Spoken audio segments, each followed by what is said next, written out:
اللہم صلی علی سیدنا محمد وعلی آل سیدنا محمد وبارک وسلم۔ نبی کریم صلی اللہ تعالیٰ علیہ وسلم نے ارشاد فرمایا، العین حق، نظر کا لگنا حق ہے۔ جیسے انسانوں کو نظر لگتی ہے تو اسی طرح جانوروں کو بھی نظر لگ جاتی ہے۔ تو اب جناب اس کا حل کیا ہے؟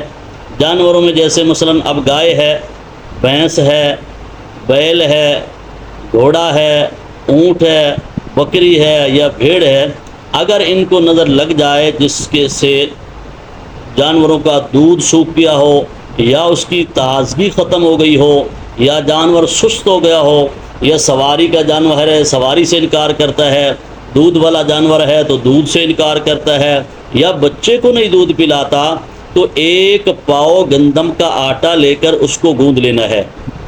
یہ جیسے پیڑا ہوتا ہے نا روٹی کا، اس طرح بنا کے اس پر 7 مرتبہ باوضو الحمدللہ رب العالمین یعنی پوری سورہ فاتحہ اور آیت الکرسی 7 مرتبہ اور قل یا ایھا الکافرون یہ بھی 7 مرتبہ اور قل ھو اللہ احد یعنی پوری سورہ مبارکہ مراد ہے 7 مرتبہ، اور پھر اس کے بعد قل اعوذ برب الناس 7 مرتبہ، اور اس کے بعد 7 مرتبہ قل اعوذ برب الفلق۔ یہ جتنے اعمال بتائے ہیں یہ سارے اس جو روٹی کا آٹے کا پیڑا ہے اس پہ پڑھ کر دم کریں، اور اس آٹے کو دم کر لیں، اس کے اوپر اس آٹے کے اوپر دم کر کے پھر اس جانور کو کھلا دیں۔